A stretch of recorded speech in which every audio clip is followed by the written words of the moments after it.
여러분 안녕하세요. 오늘은 보험에 대한 기초적인 내용과 여러분의 궁금증을 풀어드리기 위해 이 자리에 섰습니다. 보험이 일상생활에 꼭 필요한 금융상품 가운데 하나이지만 예금이나 적금, 대출 등과 달리 어렵게 느껴지는 것은 보험이라는 개념이 보다 전문적이고 용어조차 생소한 단어가 많기 때문이 아닐까 하는 생각이 듭니다.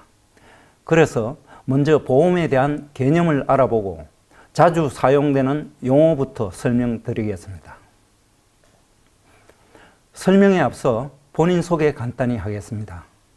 저는 학교 졸업 후 첫 사회생활로 지금의 DB손해보험인 한국자동차보험에 입사하여 약 30년 가까이 현장에서 영업과 보상 실무를 담당하는 등 여러 부문에서 실무와 관리 경험으로 여러분에게 이런 강의를 맡게 되었습니다. 그러면 보험이란 무엇인가에서 출발해 보겠습니다.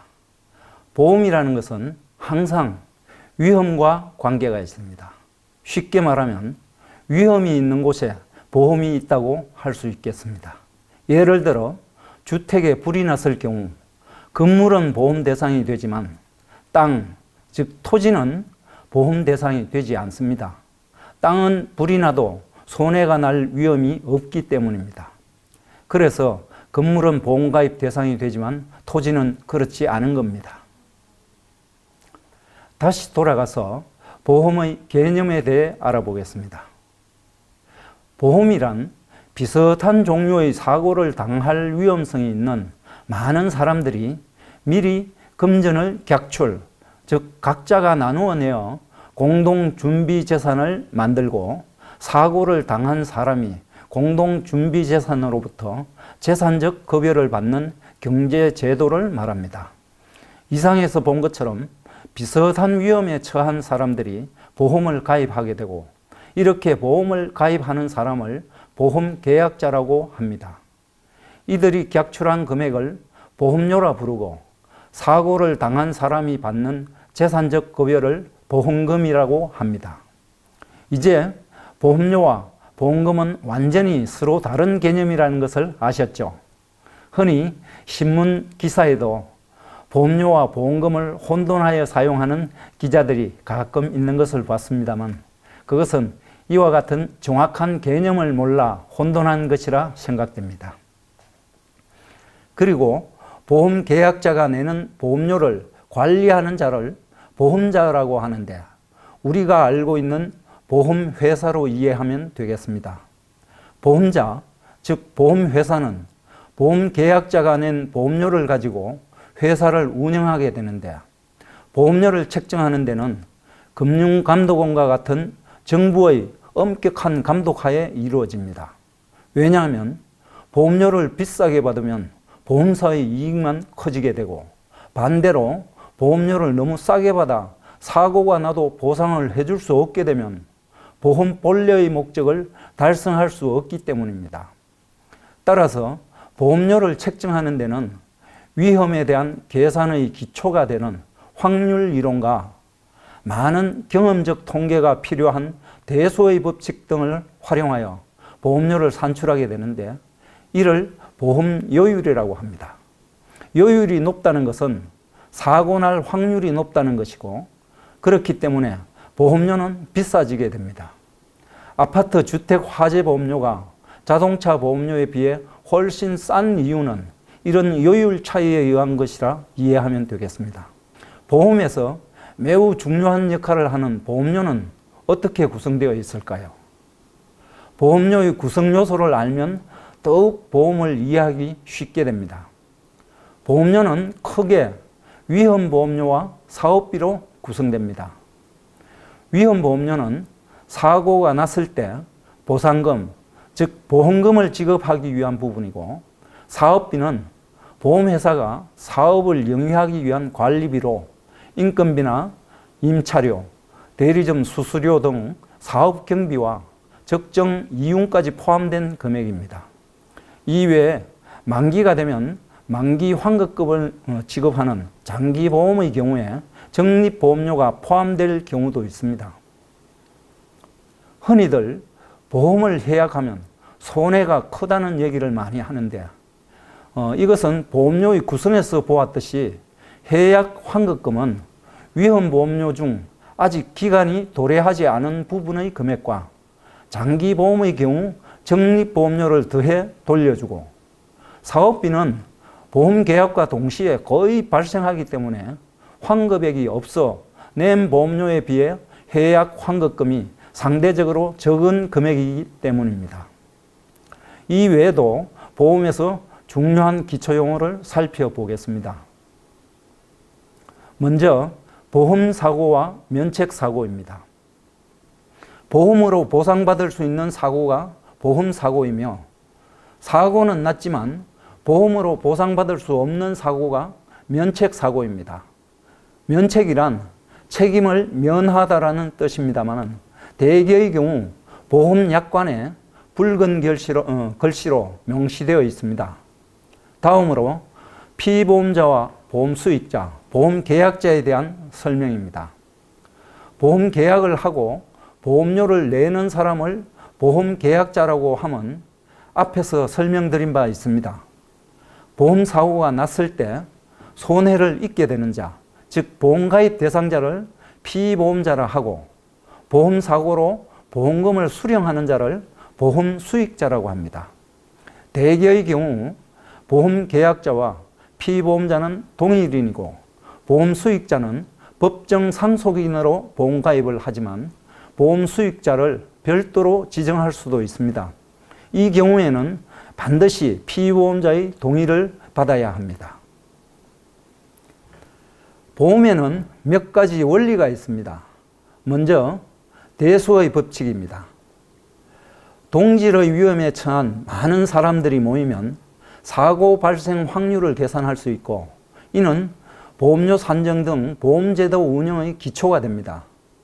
개인에게는 우연한 사고이지만 보험가입자가 많은 경우 사고가 일어날 확률을 통계적으로 계산할 수 있습니다. 앞에서 보험료의 책정과 관련하여 설명드린 바가 있습니다. 예를 들어 동전 던지기를 3번 할 경우 앞과 뒤가 각 몇 번씩 나올지 알기 어렵지만, 이를 수백 번 반복하면 앞면과 뒷면이 나올 확률이 2분의 1로 일정해집니다. 다음으로 이득 금지의 원칙, 실손 보상의 원칙입니다. 보험에 가입한 사람은 보험사고 시에 실제 손해액 이상으로 보상을 받아서는 안 됩니다. 따라서 보험을 여러 개 가입하더라도 동일 사고의 보험금은 다른 보험으로 또 받을 수 없습니다. 만약 보험에 가입한 사람이 보험사고로 그 사고 발생 전보다 경제 상황이 더 좋아진다면 보험 때문에 고의로 사고를 유발할 수 있기 때문입니다. 그런데 이런 이득 금지의 원칙은 재산에 관한 손해에만 적용되고, 사람의 생명과 관련된 손해는 생명을 특정 금액으로 규정 지을 수 없기 때문에 이러한 원리가 적용되지 않습니다. 다음은 보험의 종류에 대해 말씀드리겠습니다. 보험은 크게 건강보험, 국민연금, 산재보험, 고용보험과 같이 국가가 강제성을 띠고 특별법에 의해 시행하는 사회보험과 상법과 보험업법에 의해 시행하는 민영보험으로 나눌 수 있습니다. 우리가 여기서 공부하고자 하는 것은 민영보험에 국한한 보험을 말합니다. 상법 제4편 보험편에서 보험은 크게 손해보험과 인보험으로 나누고 있습니다. 손해보험은 다시 화재, 운송, 해상, 책임, 자동차, 보정보험의 6종으로 나누고, 인보험은 생명, 상해, 질병보험의 3종으로 나누고 있습니다. 보험업법은 보험사업을 효율적으로 지도 감독하고 보험계약자, 피보험자, 기타 이해관계인의 권익을 보호하여 보험사업의 건전한 육성과 국민경제의 균형 있는 발전에 기여함을 목적으로 하는 법입니다. 보험업법상의 보험 종류는 손해보험, 생명보험과 제3보험으로 나누고, 제3보험은 다시 상해, 간병, 질병보험으로 나누고 있습니다. 생명보험은 사람의 생명과 신체를 보험가입 대상으로 하는 보험이고, 손해보험은 사람의 신체 외에도 위험이 있는 유무형 모든 것이 보험의 대상으로 될 수 있습니다. 우리가 거리를 다니다가 보험회사의 간판을 유심히 보면 무슨 생명보험회사, 무슨 손해보험회사 등 상호에 보험의 종류가 명시되어 있음을 알 수 있습니다. 이것은 보험업법에 손해보험과 생명보험의 겸업을 금지하는 조항 때문입니다. 다만 예외적으로 상해보험은 겸업할 수 있도록 하고 있습니다. 이상에서 보신 바와 같이 보험의 종류는 무수히 많아 여기서 일일이 다 살펴보기는 어렵습니다. 그래서 사전조사를 통해 여러분이 궁금해하신 상품 몇 가지에 대해서 간단히 설명드리겠습니다. 먼저 종신보험과 연금보험에 대해 간단히 알아보겠습니다. 종신보험은 피보험자의 일생을 보험기간으로 하여 피보험자가 사망했을 때 사망보험금을 지급하거나 일정 연령까지 생존할 때 피보험자에게 생존보험금을 지급하는 보험입니다.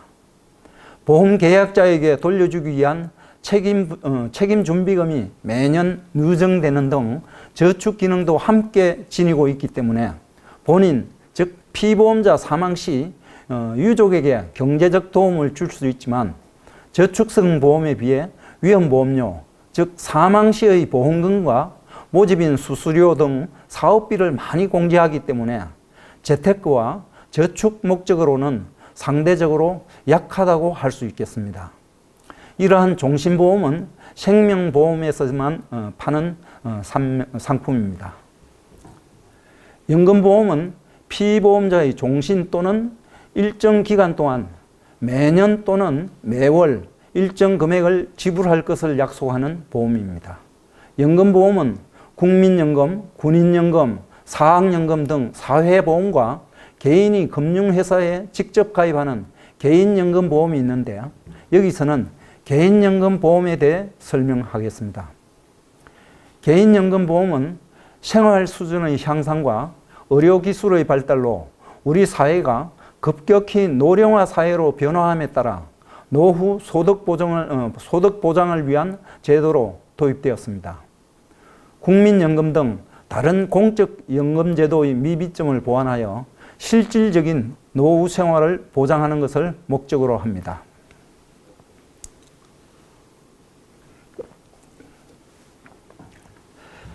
개인연금의 가입 자격은 만 20세 이상의 국내 거주자로 저축기간은 10년 이상이며 연금 지급은 만 55세 이후부터 5년 이상의 기간에 걸쳐 확정연금 또는 종신연금의 형태로 지급됩니다. 개인연금보험은 모든 보험회사는 물론 은행, 증권사에서도 가입할 수 있으며 회사별 자산운용 수익률에 따라 연금 지급액이 달라질 수도 있습니다. 다음으로 실손의료보험에 대해 알아보겠습니다. 실손의료보험을 줄여 실손보험 또는 실비보험이라고도 부릅니다.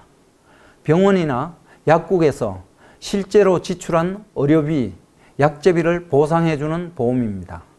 1999년 9월 최초 판매된 이래 현재 약 3천만 명 이상이 가입하였고 우연한 사고로 다친 상해는 물론 감기와 같은 질병까지 의료 실비를 보상해주기 때문에 제2의 건강보험으로 불리는 인기 보험 상품입니다.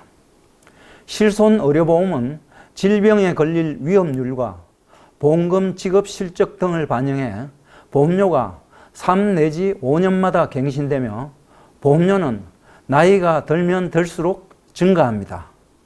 그렇지만 노후가 될수록 병원 갈 일이 많아지고 혹시라도 비급여 의료비가 크게 들어가는 중병이라도 발견되는 것에 대비해서 꼭 들어놔야 할 보험 중의 하나라고 생각됩니다. 보험사에 따라 상품명을 달리하여 판매하고 있는 이 상품은 만 60세 또는 65세까지 가입이 가능하지만 장기간 납입해야 하기 때문에 빨리 가입할수록 유리하다고 할 수 있습니다. 마지막으로 보험 가입과 철회, 취소에 대해 말씀드리겠습니다. 보험은 일반 상품과 달리 눈에 보이지 않는 무형의 상품이고 구체적인 내용은 보험 약관으로 정해놓고 그 약관에 따라 보상해주는 상품입니다. 따라서 보험 가입 시에는 약관을 잘 살펴봐야 합니다만 앞에서 살펴봤듯이 용어조차도 쉽지 않기 때문에 보험 가입을 권유하는 보험 설계사나 대리점으로부터 설명을 잘 듣고 가입 여부를 결정하셔야 합니다. 실제 사고가 나서 보험금을 청구해도 보상해주지 않는 경우는 대부분이 약관에 명시된 면책 조항에 해당되는 경우이기 때문입니다. 보험을 계약한 뒤 단순 변심에 의한 경우도 계약의 철회나 취소를 할 수 있습니다. 보험 계약자는 보험 정권 수령일로부터 15일, 청약일로부터 30일 내에 청약 철회를 할 수 있습니다. 또한 보험회사가 약관 및 청약서 부본을 주지 않거나 약관의 주요 내용을 설명하지 않은 때, 계약자가 청약서에 자필 서명을 하지 아니한 때는 청약일로부터 3개월 이내 계약 취소가 가능합니다. 여러분, 지금까지 알려드린 내용 어떠셨나요? 처음 접하는 용어가 많아 다소 어렵게 느꼈을지 모르겠습니다만 최대한 쉽게 이해할 수 있도록 노력했는데 여러분의 실생활에 도움이 되었으면 좋겠습니다. 그럼 이만 인사드리겠습니다. 들어주셔서 감사합니다.